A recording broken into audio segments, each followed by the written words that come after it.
Welcome, everyone, to another episode of TheoGeeks, where a bunch of theology nerds, or just two, come on and talk about anything theology over our morning coffee.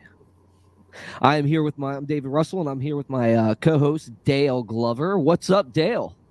Hey David, I'm good. I'm good. I don't drink coffee though, so I'm here Do with my. you do you have tea? No, Do I you don't like your drink it. tea? I don't like hot drinks really that much. I'm more of No. no, not even hot chocolate. I don't drink. I'm more cold beverages or chocolate milk type person. So Well, I mean, you are a heretic, so I mean that makes sense. So. no, you're the heretic. If you don't like chocolate milk, my friend, you're the heretic. So I'm not a big milk drinker, man. I'm not. They say once you grow up, you go from milk to meat. That's what Paul says. So that's just kind of what I do. I've grown up. You haven't yet, so it's okay. I think you can have milk and meat. So yeah. Right on, Dale. Well, I thought I had everything, but I don't have part of my stuff. But it's not a big deal. So yeah, let's. What are we going to talk about today? Today is my topic, right? So we're going to jump back into Genesis. hmm Yep. So, as a recap, do you remember exactly what we went over on the first round? So yeah, we were covering the first day of Genesis as well as like general consideration. So what is the genre of Genesis? A little bit, I guess, on like how we look at the days. We were covering the doctrine of creatio ex nihilo. What that entails and that sort of thing.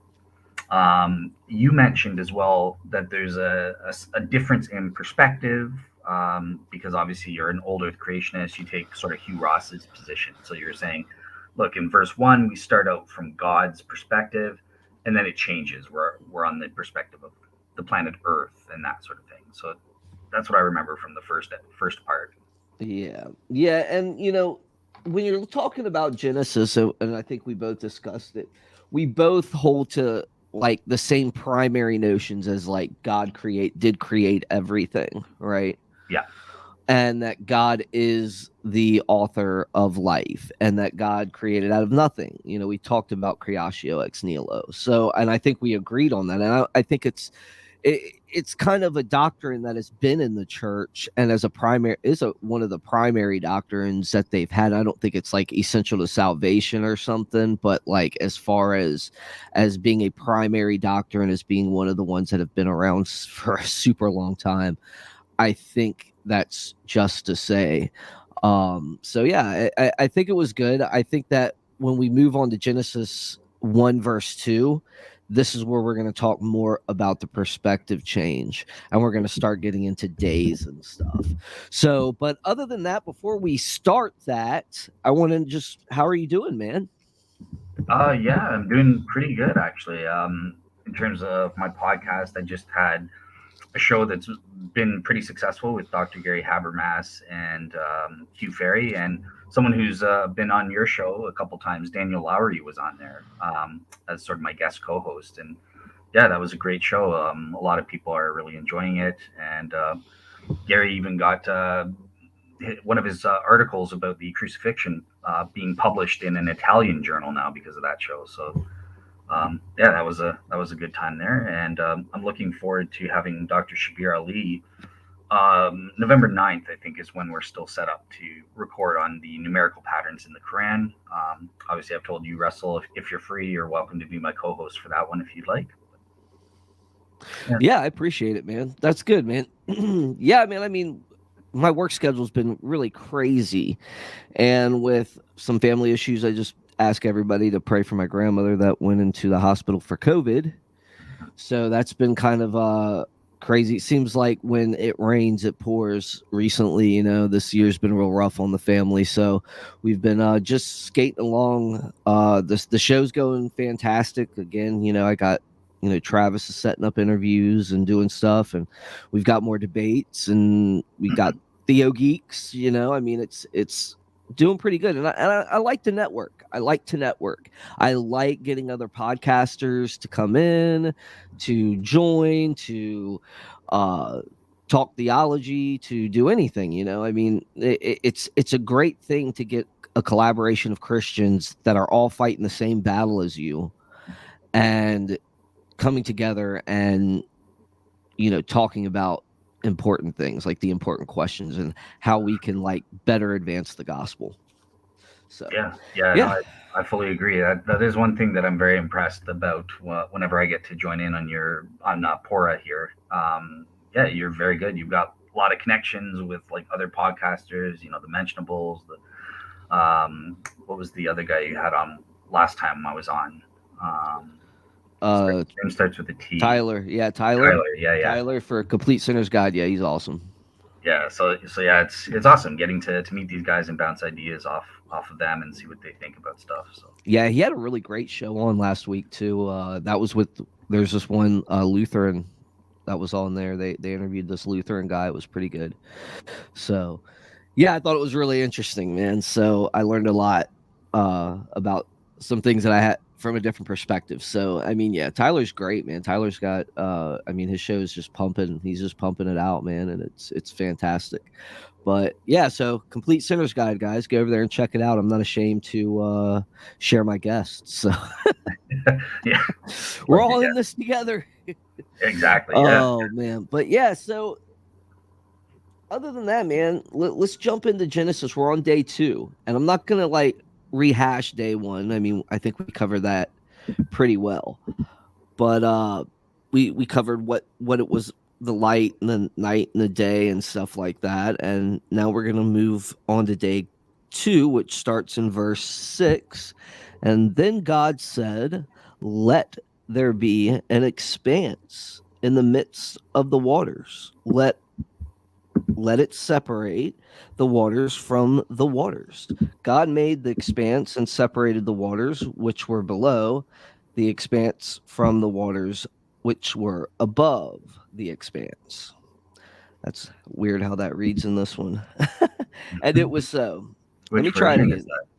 that? This is just the NASB. Let me see. God made the expanse and separated the waters which were below the expanse from the waters which were above the expanse. It kind of emphasizes it a lot. I'm not used to that because I haven't read this one in a while. No worries. uh, and it was so. So God called the expanse heaven, and there was evening, and there was morning, a second day. Hmm. So we've got this um, perspective change. We got God saying, "Let the expanse in the midst of the waters, and let it separate the waters from the waters." So what are you getting out of that, Dale? So yeah. So myself personally, obviously, I take like the mytho history genre. So it's not necessarily that I have to interpret this literally and try to like explain exactly what's going on and that sort of thing. It could be symbolic, um, and that. But if we are taking it literally, so obviously my research into this when I was looking at it is kind of focusing on what's the firmament. What does God mean by that, or what you call the expanse in the NASB version? Um, and a lot of Christians, including some listeners of my show, kind of think, okay, well, this is referring to a canopy. God is separated like the waters above. That's a canopy that kind of surrounded the earth or some kind of dome. And then obviously there's the waters on the earth, the surface of the earth, and that. So yeah, I've got some things I don't believe in the canopy theory. I think that that's unbiblical. Um, so Well, yeah, Dale, why don't you just give a brief layout of the canopy theory? gotcha. So the canopy theory is basically they think that there is kind of like a dome of water or ice or something like that that kind of covered um, the atmosphere of the earth, and that was lost during the flood when God opened the floodgates. We lost the canopy. That's why it's not up there today. Um, at least for most Christians. Some people think there still is that dome, but the reason I would be against this is, in the first place, there are certain scientific issues, even young Earth creationists that used to advance it, like Answers in Genesis, even they kind of dismiss or don't go for the canopy theory or the dome theory anymore. Um, and there's, as I said, there's scientific reasons related to that. But I'm more interested in this is a TheoGeeks. So in terms of the biblical reasons, um, so in order to make this canopy theory work, you have to kind of say that, well, there's a distinction between the expanse where the birds fly and an expanse where the sun, moon, and stars are placed. But this isn't necessarily a distinction that's explicit from the text itself. And it does say that the birds are flying across this firmament or this expanse of the heavens and that sort of thing. So it does seem to be that when it talks about expanse, it's just talking about, look, from this planet, from the surface of the earth, you're looking up, that includes the sky and space and all of that. This seems to be what they're referring to, and this is backed up by ancient Near Eastern studies as to what the Babylonians thought. I mean, a lot of skeptics kind of use this and say, well, in the ancient Near East, it was their culture. They all had this cosmological model where there's this dome over the heavens. But that's not true, actually. Even the Babylonians um, didn't really know this. So in the first place, they knew that there couldn't be just an immovable dome resting on top of the earth, because they clearly saw that the stars were moving across the sky. So if you try to explain this away by saying, well, maybe there was a revolving dome, and this is what um, young earthers might try to say, or something like that, or flat earthers, for example, today still believe in this. But unfortunately, with that, the Babylonians had this notion of what they called bibu, which was it described the motion of the planets as wild sheep. So they're wandering, and this would be in contradiction to, the stars are inside this dome and they're just rotating and that sort of thing. So it's not true that even the ancient Near Eastern had this kind of model that a lot of young earthers or flat earthers take today, where there's this dome and all the stars and planets and stuff like that are inside this dome, and the dome is revolving and that sort of thing. So I don't know if that made sense, but that was sort of my take on why Yeah. the canopy worked biblical, and it was just obvious it wasn't part of the culture of the day. Gotcha. Yeah, well, even if it was, you get this kind of notion that it's kind of like, there's this cosmic egg kind of thing, and you get this notion from what that theory suggests, and it kind of does sound like the idea of, some of these ancient Near Eastern religions, which you crack open that egg and that's how everything kind of forms, or whatever. Or cut open a dragon, and from his bowels and blood, humanity springs up and everything is made, right? So Mm-hmm. it's just pretty wild. That's also where I would also caution the people that take the functioning view. I would caution them on that, because I think that they rely too much on the ancient Near Eastern culture to describe Genesis.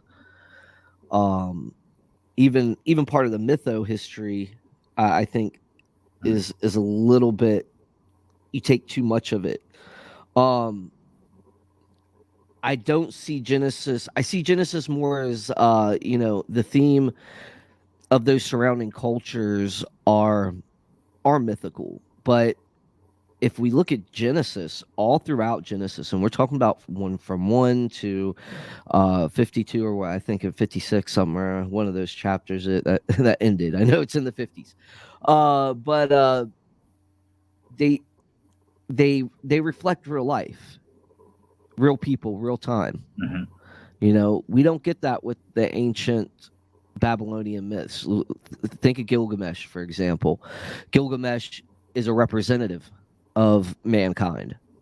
So I would take that view that, these guys would, look at Gilgamesh as a representative of humankind, versus you get real life people like Abraham, Isaac, and Jacob that actually lived, that actually had struggles, and you see their story in that type of narrative, right? So when I look at Genesis chapter 2, I think God is really giving us a stable atmosphere, right? So I think that we're looking at water cycles, that we're seeing an establishment of water cycles, okay? But it's not like he's saying, okay, now this is H2O and he's breaking it down like that. I think he's giving us it in kind of like a snapshot, like this is what happened next type thing. So that's kind of the view I would take as an old Earth creationist, that we get a water cycle and a stable atmosphere. And Hugh Ross does a great job on this, where he goes and he describes to you how Genesis gets the stabilization of the atmosphere right, when he's talking when he goes from Genesis to Job, and he talks about how God is giving a creation account in Job, and he actually gets right each stage of the water cycle. So I was just like, wow, that's pretty cool. So you can see those type of images, and it's to me, it's not that bad, because or it's not that far out, because I could see God giving truth to Job or to whoever in a real, like, I don't want to say dumbed down approach, but in a way they would understand, like making it like relating it to common things. Like, he didn't give us a scientific breakdown. So that's why I've always said that, Genesis isn't a scientific textbook, right? Yeah. It's just a historical narrative that gives us these imprints of what God said to them at that time in a way that they would understand it. Now, I don't think that you can rely on the idea of, well, the Babylonians had this and the other people in the ancient Near East, so they borrowed from that. I think we just get too much of this idea of borrowing, and I think it goes a little too far. But I see a stabilization of the atmosphere. I see a water cycle, especially when you look throughout other parts of Scripture. Yeah, so and it meshes with what we see in reality, right? I mean, the atmosphere clears up, after a while. At first, early Earth is surrounded in bands of thick clouds that actually original Earth, its atmosphere was 9 times that of Venus's. And we already know that Venus only gets red light every once in a while, right? That pierces through all the way. So yeah, I mean, if it was thicker than that, you're gonna have complete darkness, right? You're gonna have the water, right? Because early Earth was covered in water. I mean, that's been postulated and uh known for a long time now. So we know that the great oxygenation events, which would happen on day 2, and the clearing of the atmosphere and stuff like that, and a water cycle would help this oxygenation event, which would end up doing what? Making landmass. So yeah, so that's kind of like where I land on it. I Okay. don't know if you have anything on that. Well, I just have a question. Okay, so for you, it's taking Hugh Ross's interpretation. It's describing the formation of the water cycle and rain and stuff like that. I know that there's. I was trying to find the verse, but like I know that there's. So, for example, Genesis chapter 2 verses 5 to 6 mentions that there is a time when no, it never rained on the earth. There was just this mist that went up to water the ground. um, I thought I'm trying to remember back like 10 years ago when I was a young Earth Creek, or 12 years ago or 13. But don't young Earth creationists say there was no rain until after the flood? Um, is I there? have heard that theory before. Yes, I've heard that whole theory of no rain being on the earth and this and that, but I think that's kind of nonsense. um I don't know where they I don't know where they, just because it may have had a drought during Noah's time or whatever, or maybe it Mhm. didn't rain around that region at the time of the flood. I don't think that is actually true for the whole world at all. So I would hold more to also a encompassing flood that probably surrounded entirety of mankind and the world of humanity at the time. So I'm not going to say that the flood was actually worldwide. I'm not going to say that it wasn't, because I don't know for sure. I haven't done extensive research in it, but from everything that I have seen and everything that I've studied is that the entirety of the earth hasn't been flooded at one time. So the geology just doesn't support the young earth creationist theory. So I don't know 100%. Now I could be wrong, and I leave myself open to that. But as far as an old earth view, I would say there was a flood that encompassed man, and it probably was a dry region. I have no reason to doubt it. Gotcha. Okay. Or dry All right. So season. okay. So one a couple follow up questions. Just one thing that I would really be interested in, like how do you integrate? Let's say day two is the establishment of the water cycle, like in Genesis chapter 2, verses 5 to 6. I don't know if it's okay to bring up later chapters or like if we're just focused on this, but like it does seem to say, well, look, there was no rain.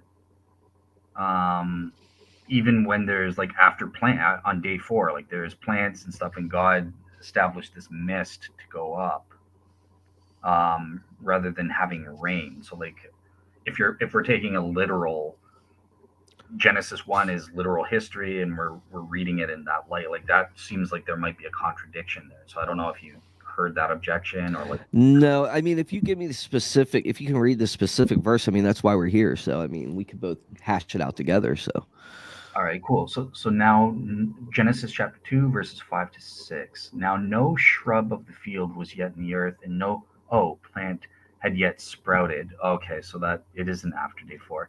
For the Lord God had not sent rain upon the earth, and there was no man to cultivate the ground, but a mist used to rise from the earth and water the whole surface of the ground. Um, so it's directly saying, look, there was no rain at this mm-hmm. point. There was this earth, and it's talking about God used this mist to cultivate the ground.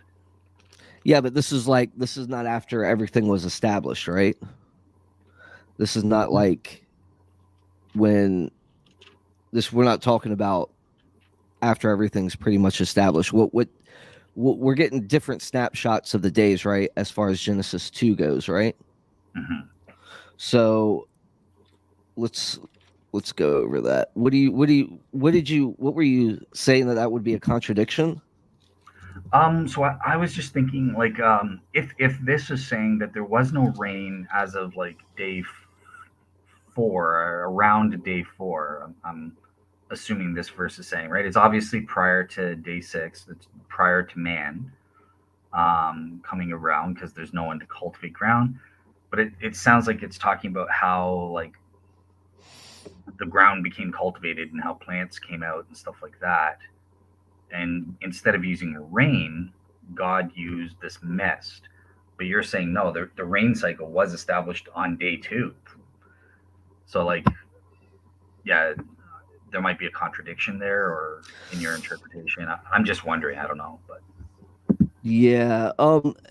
Again, you're getting a little bit different account here. Kind of getting like the fast forward account, right? So like, I don't know, man. That's an interesting question that I haven't heard before. But I would say just from glancing at it, doesn't necessarily mean. I mean, this is before man was created too. So yeah, this is during the creation event. So as far as that goes, I mean, there would be a water cycle that starts with a mist that rises up. I mean, that's how evaporation works, right? So yeah, I mean, I could see how this mist coming up as God's creating things he has to at some point create a stabilized water cycle. So I don't see where that's kind of like a contradiction, because it also says no shrub of the field had popped up yet or anything, right? gotcha. Okay, yeah, So yeah. I mean, It's something I need to it's think. Yeah, it's just something to definitely look into. It's a good thing to look into, but yeah, I don't see it being a contradiction, maybe, but yeah, because I don't see, yeah. It says no shrub of the field was yet in the earth, and no plant of the field had yet sprouted, for the Lord God had not sent rain upon the earth, and there was no man to cultivate the ground. So then you get a mist that rises from the earth, and that waters the entire surface. So I mean, that to me does look like, it's kind of like the start of things, and we're getting this creation account told from a different perspective, which again, this does credit your view. There, in most early creation narratives in the ancient Near East, they do have two separate creation accounts, like back to back, Hmm. told from the different perspective. It's just how they wrote, right? Yeah, gotcha. So All right. And this the second one again. I'm not trying to put you on yeah. the spot. Like I'm just No, go generally ahead. interested in your take because as a mytho history, I don't really have anything interesting to say of my own opinion. I've never like applied the genre to try to figure out the details and stuff. So okay. The other thing. So again, taking so this day two is establishing the water cycle. So some young Earth creationists would argue, yeah, but look, the Bible says there was no rainbow until after Noah, well after man's kind. So like, why would there? Like, what is your understanding or Hugh Ross's understanding about the rainbow only coming into existence after the flood or with Noah or something like that? I have no idea when about that.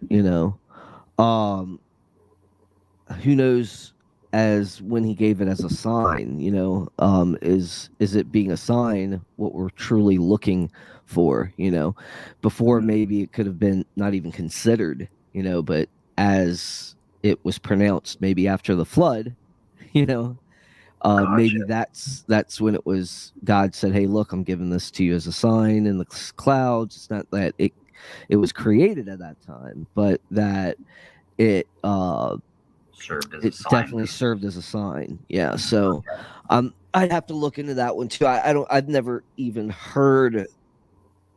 I can't even remember now. I don't even know if you ever addressed it. If you did, it was so insignificant that I just didn't look into it. But yeah, No so worries. Yeah, yeah, yeah, I that's mean, an interesting it's just answer. yeah, Okay. yeah, yeah. Well, So what yeah. about you, man? What do you think about day two overall? I mean, what do you see? What do you think's going on? Why would Again, we because even have this if God wasn't actually giving us a snapshot of what He was doing? well, it's again because I've never thought in light of my new stance on the mytho history. I've never applied it to like figure out verse by verse what it means and stuff like that. Like which specific elements are literal or symbolic. I guess I would take the firmament in the midst of the waters. Um, obviously water is symbolic. We kind of discussed that last time. Um, yeah, I guess my interpretation would just be that well, look, God is creating the earth and the dry land. He's creating separation between the dry land and the waters. I wouldn't take a canopy theory or something like that. Um,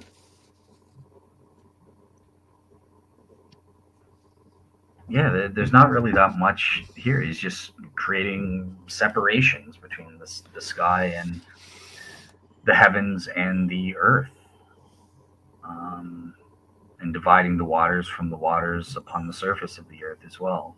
Yeah, and I think the snapshot view is pretty good about that, because the atmosphere has to stabilize and stuff like that at some point. So I mean, but before anything else can get started, we have to have a stable atmosphere, right? We have to have a water cycle and oxygenation, right? So Hmm. I would say that kind of flows with that snapshot view, right? So I see that he also says, and this is to your credit what you just said, and it was so.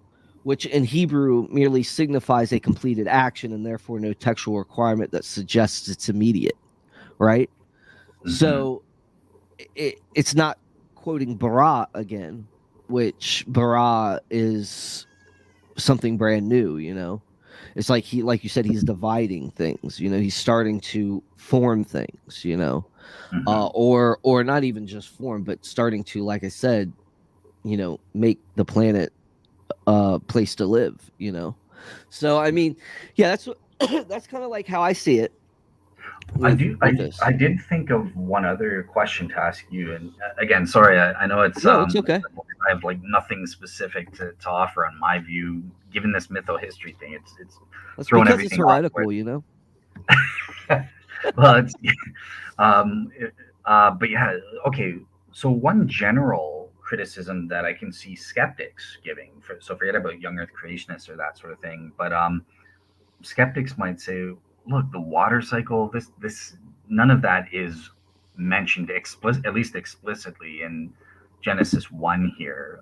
So they might charge you with concordism. You're reading a modern scientific understanding into the text and trying to make the verse fit in the same way Muslims do with the embryos and stuff like that. So like that might be an interesting question to address. Are you committing concordism here? Are you reading in modern science into the text and it doesn't quite fit? Or yeah.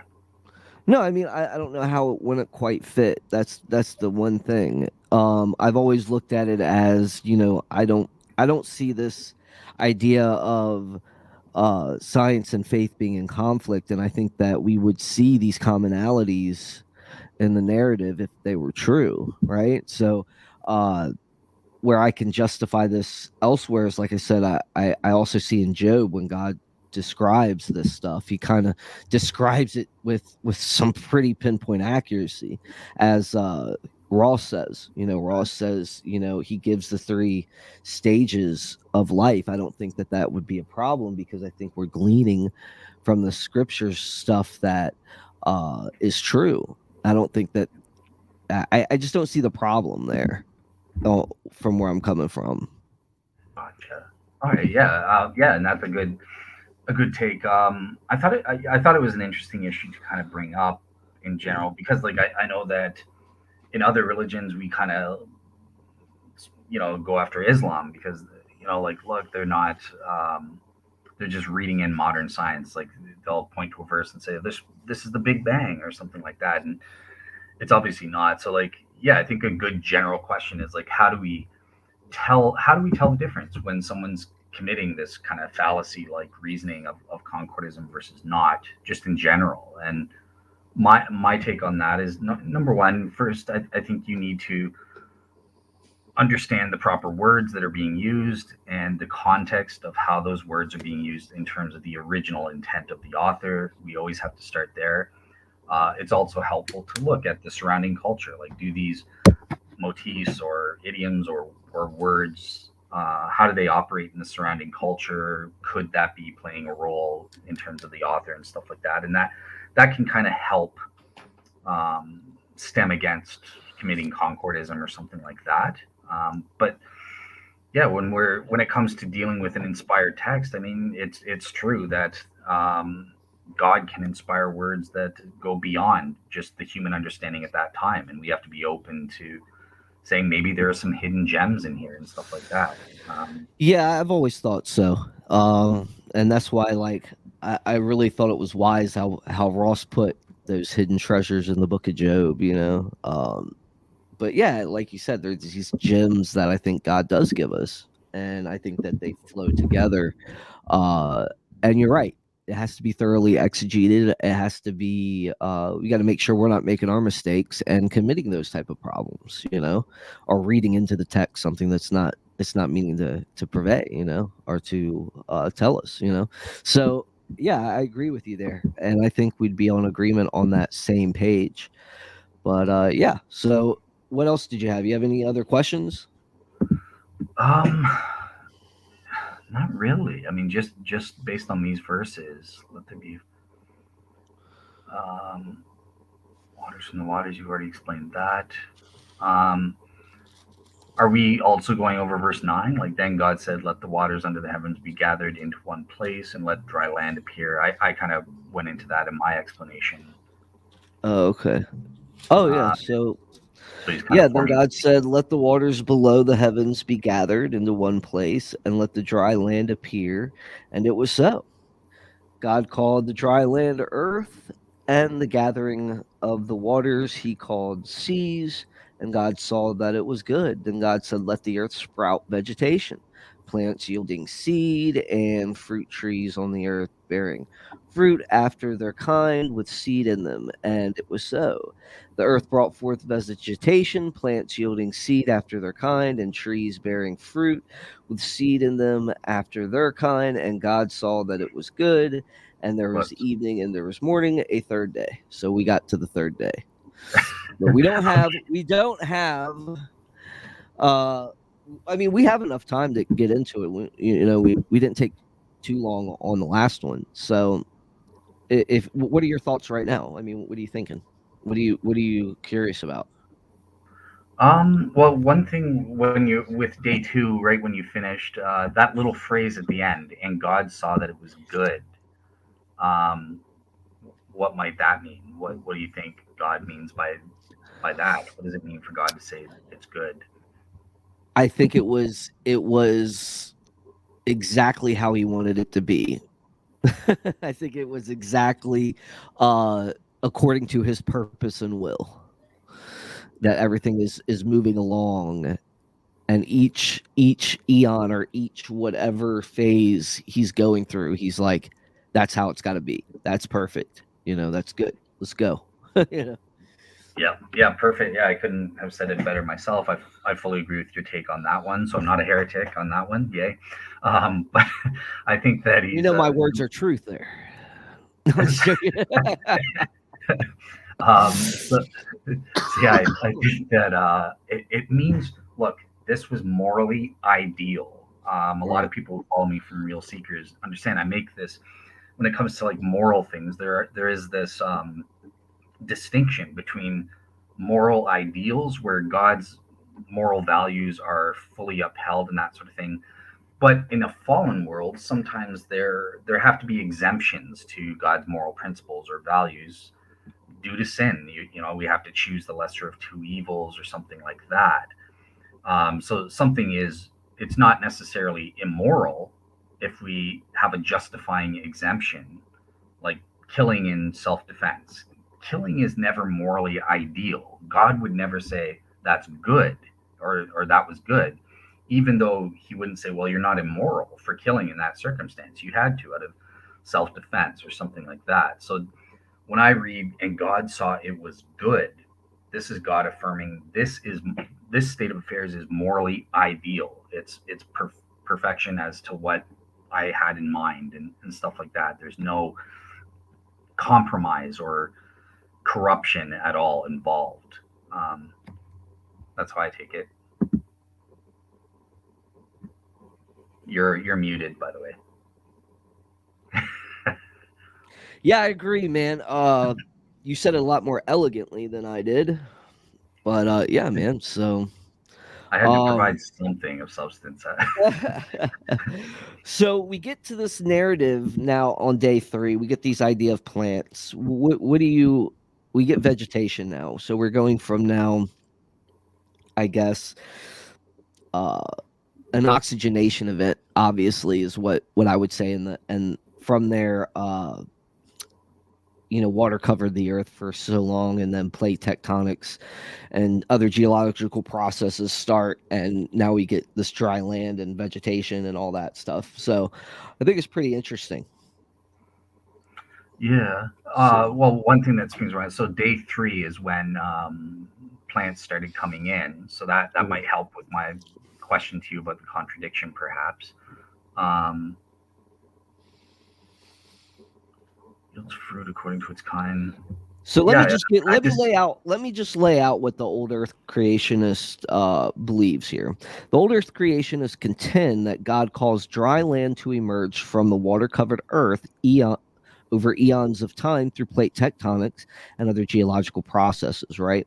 So then once the conditions were right, God caused plants to sprout, grow, and develop after their kinds. According to their view, different generations of plants appeared over time according to God's timetable, each perfectly matched to the environment and the increasing sunlight as the atmosphere continued to gradually clear. Hmm. Yeah. So that's kind That's of what the cool. old Earth believes in a nutshell. Gotcha. So it's a very interesting reading and interpretation. Again, I don't buy it. It really does sound to me like concordism when you say that. But again, I'm not trying to be dogmatic and that sort of thing. But yeah, to me, this verse just is talking about or the origin of grass and plants and fruits and stuff like that. Um, Again, given mytho history, I don't have to be dogmatic and say, oh yes, this is exactly how it happened or something like that. This could be symbolic writing. Yeah, I definitely don't think that I think it's very improbable that the author of Genesis had in mind like the oxygenation process in I the don't think early. he did. I'm not saying that he did. Okay, What but I'm God, saying, what I'm saying is that like what I gather from the book of nature on this view fits with what the scriptures are actually telling me in a snapshot, right?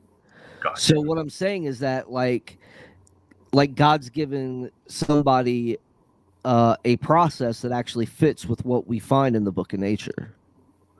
So Gotcha. as we study geology and as we study plate tectonics and stuff, we learn how this oxygenation event was vital to life on this planet, right? And how the clearing of the atmosphere and all that stuff and how it worked together in this seemingly perfect way.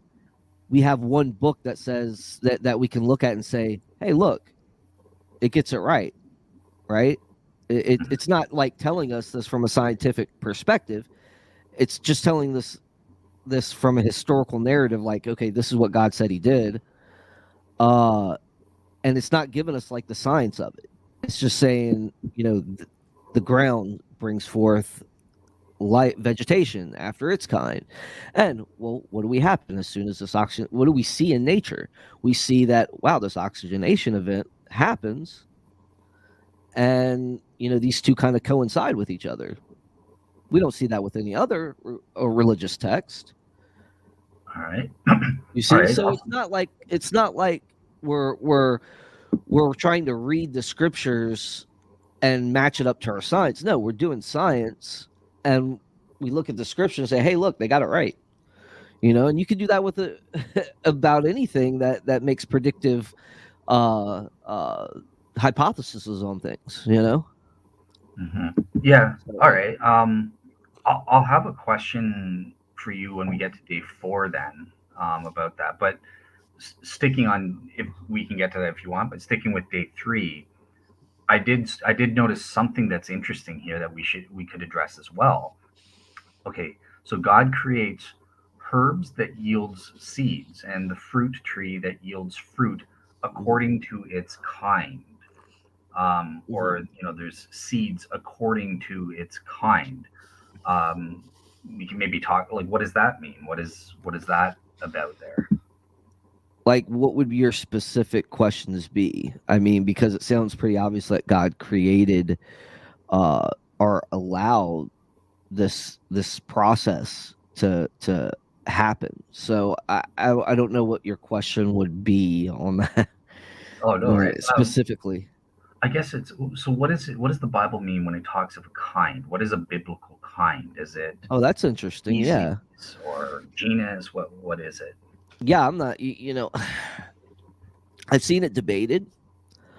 I would say that like a particular kind would mean some sort of uh species of plant or animal or whatever.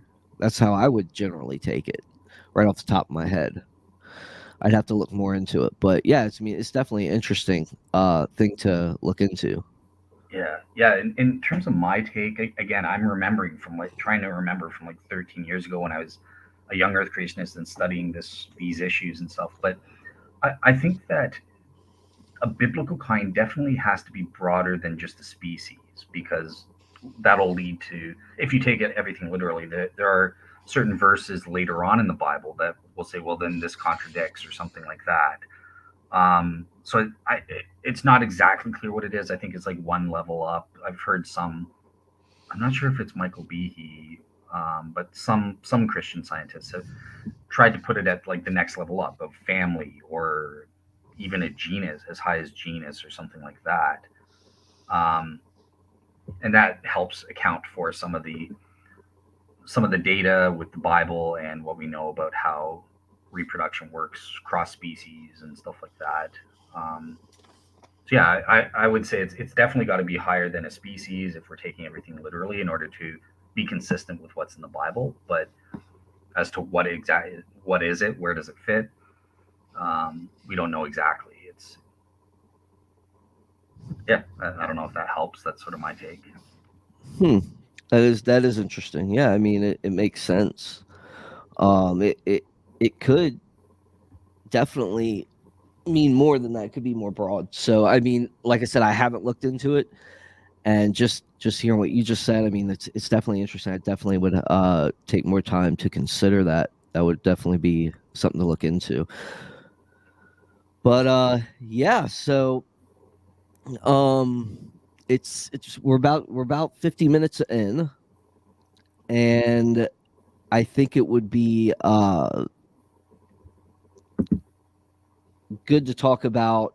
Well, let me, before we actually kind of start wrapping up, there's a couple of exegetical supports that I want to give for my position here, Okay. but I do want you to ask me that question you had on day 4, though, before we spend 2 months away from the topic. Okay, sure. Yeah. Yeah. Right now. Okay. Yeah, go ahead. So I just noticed, like I noticed this on our last talk, and again I was waiting until we got to day 4, but so obviously what you're saying, your interpretations, how would you interpret, because scientifically we know it's a fact that the stars and stuff like that pre-existed the events of day 2 and 3 or whatever it is on the planet Earth. Before we jump to that perspective of planet Earth, the stars and moon and sun all already existed and that sort of thing, right? Um, so if God is saying that on day 4 that he's sort of creating I think I know how you're going to answer, but it's almost like, okay, the stars and that sort of thing are coming into existence on day 4, so that would kind of contradict your understanding of it. I think this is going to be, you're going to answer kind of like, well, this is the same as the rainbow, but yeah, let me shut up and let you answer. Okay, so what was the exact question again? Okay, Just tell so me. if Yeah. we know scientifically that these stars pre-existed the Earth, but here the Bible is telling us, and we're taking your literal historical reading of the Bible rather than mythohistory. Well, it seems to be saying that God made the stars on day 4, after the Earth and plants came around. So this is just something that people will Yeah, say. yeah, it's common. I thought that's where you're going. And you, you're having trouble like giving me specific questions, right? You're kind of like trying to sum it up, but that's the nature of this discussion, and I love it. But okay, so Bara's not used here, right? Right? I mean, Bara's, it's not saying there's something completely new. You got to look at this day 4. You have to look at what it's for. It's assigning function, right? It's assigning what the planets are, not the planets, but the stars and the moon and the sun, what it's regulating. And you can see that, right? You can see that in uh um um the day, right? So first, the text says God made, right? God used asha, Mm, the lights, that not that he created, bara, right? So mm, asa expresses the idea of producing something from pre-existing material, not the idea of bringing something into existence that didn't exist before. right? So the verb asad is not specifically, or not, does not specify when God created the heavenly bodies, only that he completed the action, right? So the Hebrew also says "let there Yeah. be" does not imply the creation of the heavenly bodies in the sense of their coming into existence. Like "let there be" is completed with the purpose clause to separate, right? Thus, the narrative focuses on the function of the lights rather than the origin of them. So that's kind of like where I would be looking at this from. Third, Okay. the Hebrew "and it was so" denotes a completed action, so that the sun and the moon had performed the functions God commanded of them, serving as signs for years, seasons, and days. Obviously, now we're getting into the word yom, right? Because yom is used here, and we're looking at a whole different interpretation from a 24-hour period, right? So this could not be accomplished in a 24-hour period. So all of the things that argue against an instantaneous creation of sun, moon, and stars kind of like falls by the wayside there. So does that Gotcha. make So, sense? so for the sake of the audience, just to recap, I'm the stupid person here. So by made, it's a different word than bara. It's asha, I think you said. Mm-hmm. And the interesting thing here is that word does not. You're saying that that word doesn't say about talk about the origination, because at first you're like, well, it's Mm-hmm. about God taking pre-existing materials and he Yeah, reforms yeah, that. So that yeah. could say, well, the sun is coming into existence just from pre-existing material. But you're Mm, saying no, it's more about the completion of it. yeah, So once God assigns that function, that completes it. But it yeah. And is if you look at it, it's kind of it's there to mark specific functions.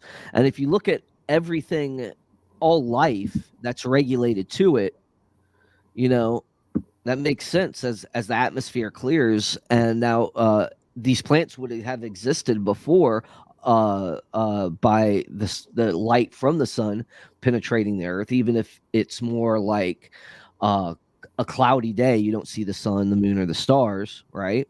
So as you see this, um, now you're seeing the sun, moon, and stars as the atmosphere starting to clear, and now things are becoming regulated versus just the simple osmosis acts, like the simple like life creating uh things, stuff like that. So it's hard for me to explain. I didn't prepare for it, but yeah, yeah. me So neither. but you kind of know where I'm getting at. Like it you have the light that comes through it, and yes, plants can still grow and grass will still grow without being able to see blue sky, you know. But as long as that light and stuff's getting through, I mean, we got osmosis and stuff, right? So life can exist, right? So you could see that these plants and stuff would can start popping up, and as the atmosphere clears, now we're getting even better. You're getting even more. You're getting you're So wait getting a the second. plants regulate. So that's kind of how I see it.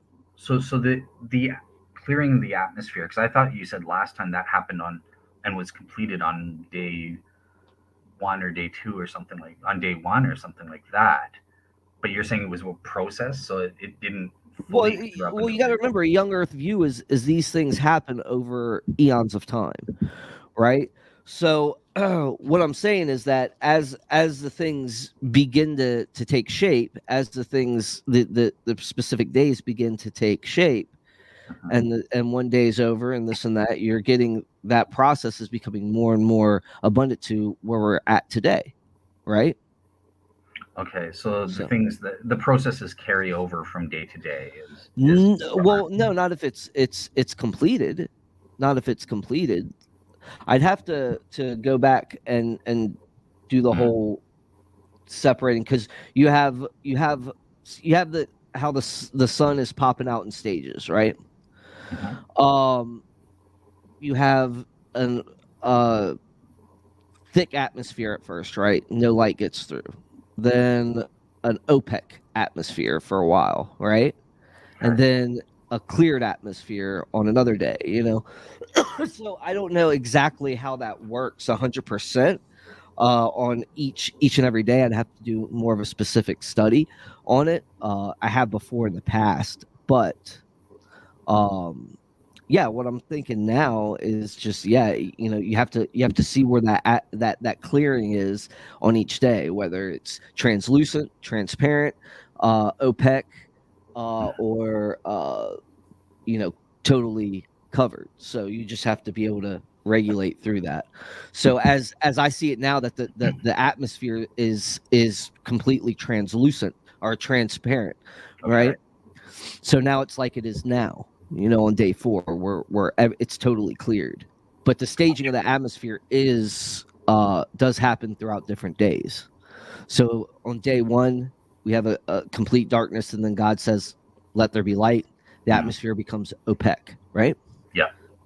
Right. Day 2, we're getting the water cycle. It could be uh, a little bit more clear, like translucent, right? Day 3 and Gotcha. day 4, we're going from that translucentness to transparent, right? Gotcha. So All that's right. So kind of that. like how I see it. But that comes from science. That doesn't just come from me reading Genesis again. Like, I want to make that clear. Yeah. That's from what I'm learning through science too. And I just think it just so happens that it kind of like falls in line with what the scriptures say as well, which is like, okay, there's got to be more to this book than Mhm. than what meets the eye, right? GI Gotcha. Joe. All right. Cool. So that, yeah, that really helps. That helps me understand your take on that front then, and clears up that confusion. I guess for next time we'll be doing day 4. I don't when it's your turn. If Yeah. if we are, then I'm really gonna want to look at this. God made the two great lights, because that's the thing I'm not sure about. I think that even with the different word, it could be saying, well, this is the origin of these two great lights. Mm, Yes, God made yeah. pre-existing Yeah, I material. don't think so. I would really be careful with that, because I think the Hebrew is pretty clear in that aspect. I would say that look at the works of Gleason Archer, and see some of the quotes that Ross cites on it as well. Hmm. But yeah, I mean, it bara is that specific word that means created, something new, brand new, not Asa. So, Yeah, yeah. So but that, yeah, anyways, I was just letting you know that that's my plan to yeah, look into that absolutely. next time. Look into it, man. But yeah, so I just want to give like a quick exegetical support. And it's going to kind of rehash some of the stuff we've been discussing for day 4. But it says we don't see the plants come as fully mature. There is no bara, right? So the Hebrew language employed indicates the land is the causal agent, as it brought forth again is a completed action, right? So which means there was germination and growth, right? The text does not say that God supernaturally created mature plants, and this is for people that had questions about that. Mhm. The command is in the, I want to say, hyphil verb form, indicating the land was to be the agent causing the sprouting, right? So the Hebrew brought forth yatsa is a completed action, i.e., the imperfect verb with a waw prefix. I always say "wa." I don't. Mhm. Yeah, uh, I remember. this indicates that plants germinated from seeds and grew into mature plants, a process requiring months or years. Some young Earth creationists claim that God caused plants to grow supernaturally fast so that they sprouted and bore fruit in 24 hours. However, that would require that we interpret the words differently than their usual Hebrew meanings, and there's no textual evidence to support that assertion. Plus, Genesis 2:8 and 9 also speak of plant growth. It states, "And the Lord God planted a garden, and out of the garden the Lord uh, caused to grow tismach, every tree." Uh, Tismach means to sprout or grow. Natural processes that require more than 24 hours to produce a mature tree, obviously. Although God caused the plants to appear on the earth and uh, govern the growth process, i.e., germination, sprouting, seed production, and fruit bearing. Compressing the events on the third day into a 24-hour period distorts the Hebrew word meanings of both Genesis 1:11 and 12 and 2:8 and 9. Okay. Yeah. Okay. Yeah. Sounds good. I understand. You're saying it's a process. They don't just God just doesn't snap his Yeah. fingers and they're come about fully grown and that sort of thing. Yeah. So I just wanted to give that little snippet from what I had written down over here. So Cool. Yeah. before we head on, because we're just hitting over an hour. Awesome. Yeah. I just And noticed the public comments. They're getting a lot of them. yeah, we're getting some. Yeah. Spartan Theology is Ethan. How you doing, Ethan? We love you. Yes, Genesis 2 is a separate creation story. All right. Say hi to our friend from India, Yeshua Apologetics. Glad to have you here, buddy. He's excited to that we're going to have a talk today on Jesus versus Krishna. Stay tuned for that at 3 o'clock. It will be on PorA, not on TheoGeeks. TheoGeeks is just a fun-loving Christian conversation that's about theology and just geeking out on the Bible because we love the Bible. And yes, we're not perfect, so we're going to have varying views on certain things, but the whole point of this podcast is to have fun and to hash out some of those issues. And of course, Dale's always wrong and I'm right because I got an A in systematic logic and he did not. But yeah. Yeah. After I gave you all the answers to submit. Yes, Dale was instrumental in my theology class there. Yeah. No. It I was was. so I was. funny. It I was was. so funny because I actually made sent an attachment with my assignment that said I do not understand like your directions here. Hmm. Yeah. Um yeah, so I don't I did it the best way I could and Well, it worked. So it worked. Yeah. Well, the thing was, yeah, you overthink things. Like you understood it. Like you didn't need me at all. Like you knew what you were doing. But I think you just needed the confirmation that like, yeah, you're on the right track. Maybe his mhm, instructions are a little bit confusing, but yeah. like you said, you got that A. So Yeah, man. I mean, it paid off in the end, but still it's like, dude, how can people make things a little more simpler, let's maybe that should be my mission in life, how to simplify, but I don't even think I can do it sometimes. Because if I try to simplify it, somebody else might think it's too hard. yeah, So it's yeah. always a shot in the dark when it comes to school and stuff like that. But yeah, Dale, I had a great time, man. Any final words on Genesis you want to talk about before we wrap it up? No, no. I think it was a good discussion. As David said, it's very informal. I literally have no notes or no notion as to exactly what we're going to be going over, so I have to kind of speak off the cuff and that. So it's a good thing to kind of refresh my memory. When I was studying this hardcore like 13 years ago, what were some of the issues I remember coming up and bouncing those ideas and learning from David's take. He's obviously much more researched on it recently. So yeah, it's good refreshing my memory as to like what were the controversial areas and how do we interpret this text. Yeah, our friend from India said it was midnight there, Oh, 12:30 in India. So, hey man, I'm glad that you got to see us live, and that hope you get some good rest, bro. That's pretty cool. But so Dale, why don't you tell people what do you want to talk about next time? so yeah, next time will be my turn to do a topic in November. Um, I have a few things in mind, so I haven't fully decided. I was thinking one option might be going through like the Sermon on the Mount and like talking about like certain teachings there and what that means for like practical living. Another thing I was thinking, I guess we could do like the atonement or either the atonement theory of Christ and how that makes sense. Um, or if I have time, we could do what I originally promised last time, that the historicity of the Exodus. um, account and that sort of thing. So those are the things I'm bouncing around. I haven't decided yet.